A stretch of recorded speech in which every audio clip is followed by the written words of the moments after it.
Welcome viewers to this episode. I want to talk about a very important concept on how to reduce or lower the cost of producing a liter of milk,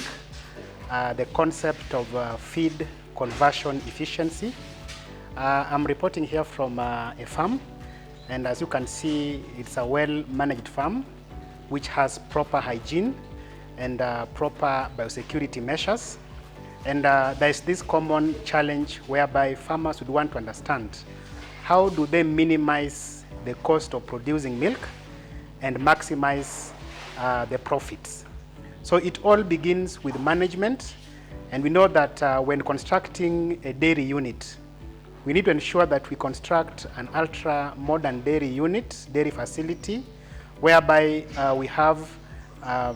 the feeding troughs properly positioned close to where the animals are, and the animals are well managed. They have a proper bedding, a laying mattress where they can actually get some time to lie down to and actually encourage in the synthesis of milk. Remember that as they chew the cud, there is also the process of fermentation that is taking place in the rumen, and everything is going on quite smoothly. So you realize that the cows that have proper management of the rumen, that have proper management of the papillae of the rumen, you find out that those kind of cows tends to consume less feeds, but now the outcome of the fermentation process is quite enhanced in such a way that we have adequate energy that these cows need for the purposes of making milk. So you'll get that cows that have not properly been managed in terms of their rumen being enhanced in terms of efficacy, they'll tend to eat or consume a lot of feeds as a compensatory mechanism so that they're able to get the recommended or the required net energy that they need for the purposes of making of milk. So many a times from research, it has shown that the cost of producing 1 liter of milk stands at between 15 to about 36 shillings. But the question becomes, why do we have that range of between 15 shillings to 36 shillings? So where a farmer produces a liter of milk at 15 shillings and where a farmer produces a liter of milk at 36 shillings, there is a great difference in terms of who will be able to make more profits. But we understand that as the cows are being given fodder,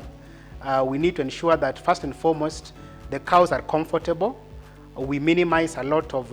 muddy houses because the animal will tend to use a lot of energy trying to move to where the feeding troughs are and trying to navigate through the muddy houses and so on and so forth. We are targeting most importantly to enhance what we call cow comfort. Now, similarly, when we switch to matters of animal nutrition, we understand that we need to adequately provide fodder that is sufficient for the cows, especially the high-producing cows, because we have a target of maximizing profits out of that farm. Now, we want to actually look at a very unique concept that many farmers are not quite aware of, and this is how to increase the efficiency of the rumen. Now, we all remember that when the cows are pregnant, the growing fetus inside the uterus normally presses against the rumen. So when this cow gives birth, you find out that the size of the rumen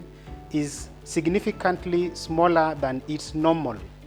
anatomical size.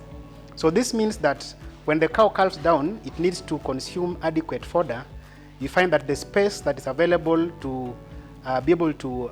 accommodate this fodder is significantly smaller, and that would mean that the amount of net energy that will be produced out of the fermentation process in the rumen is also significantly little or quite significantly less than what would require. So you find out that when these cows they start to produce milk and they easily slide into state of negative energy balance,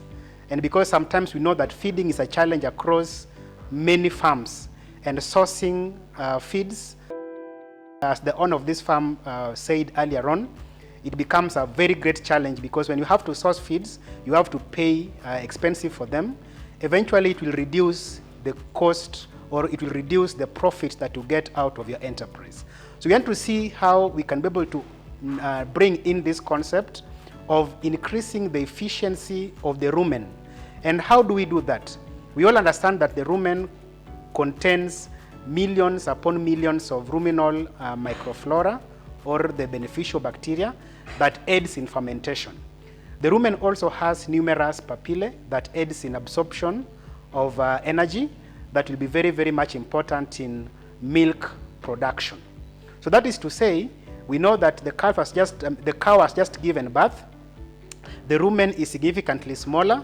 and we don't want these cows to eventually come up with instances of negative energy balance, because when we have low level of energy, we find out that these cows will significantly have reduced milk synthesis and reduced milk production. So we start first and foremost to understand how do we increase the efficiency of this rumen. We all know that when the rumen becomes smaller, also the amount of ruminal microbes are also significantly limited.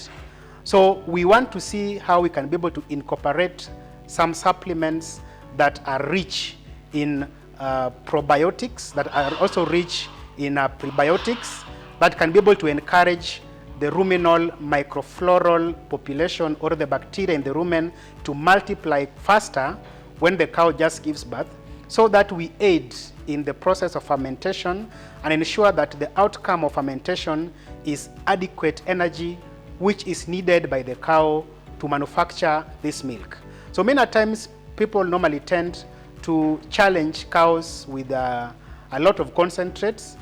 with the intention of increasing milk volume, but in default we find that we are introducing metabolic conditions to these cows, among them what we call lactic acidosis and laminitis, where you find that the cows are unable to walk because they have lameness, and sometimes we have acute diarrhea that normally destabilizes the health of this cow. So we want to see that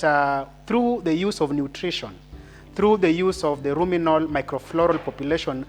adding in terms of their numbers, we are able to ensure that the outcome of the process of fermentation is greatly enhanced in such a way that even though the rumen is smaller when the cow just calves down, but then we have adequate rumen microfloral population that enhances fermentation process, and then we get adequate energy that will be needed for the purposes of milk synthesis. Now when that is done, you realize that this now brings in the concept of feed conversion efficiency, because when we have a lot of ruminal microfloral population or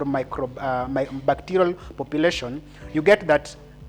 now first and foremost the papillae in the rumen, which is responsible for absorbing energy,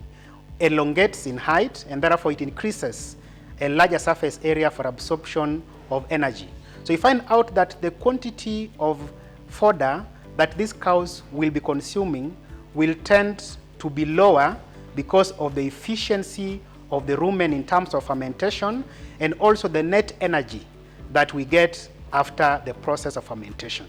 So we have a product that is called CAMBoost, and CAMBoost basically is a 7-in-1 digestive enhancer, and the target is to ensure that the rumen is properly developed and the rumen has adequate rumen microbes, and the rumen also has adequate ruminal papillae, whereby now the outcome of the digestive process and fermentation, we have adequate energy that is being derived, and also the cows get what they need for the purposes of body maintenance and also for the purposes of making of milk. In addition, when the cow just calves down, we are looking at how we can be able to lower the cost of producing this milk by increasing the efficiency of the rumen. We all know that feeds and fodder accounts for the largest amount of expenses that a farm incurs. So if we can be able to see how we can be able to reduce the cost of feeds, which basically accounts for about 70% of the production cost, if we're able to reduce the amount of money that we incur on securing fodder or on buying fodder, then we're able to actually increase our profit margin. So when we do that, we all know that the cows will tend to eat less, but then because of the efficiency of the rumen, the outcome of the process of fermentation is quite enhanced. The animal will not suffer any instances of negative energy balance, and therefore the cows will produce much better in terms of milk volume and also in terms of general health and also fertility. So to be able to arrive at this, when the cows just calves down, we advocate that apart from introducing Calm Boost, which basically targets to enhance digestion in the rumen and make the rumen to have the proper environment for enhancing fermentation, we also want to introduce white energy, and white energy is basically rumen bypass fat, but when it is broken down, it produces high amount of energy that this cow will need for the purposes of milk synthesis. So when the cow just calves down, we advocate that you introduce Calm Boost to this cow. You also introduce white energy for the purposes of increasing milk yield. And because white energy is only given at a very small dosage of only 100 grams in a day, the net energy that it produces is sufficient to ensure that the cow has adequate energy for milk synthesis and also adequate energy for body maintenance and also growth and repair of tissues. So thank you for taking this opportunity to listen to this episode. Until another time, this is Dr. Nikki Omolo from Atlantis Life Science. Thank you.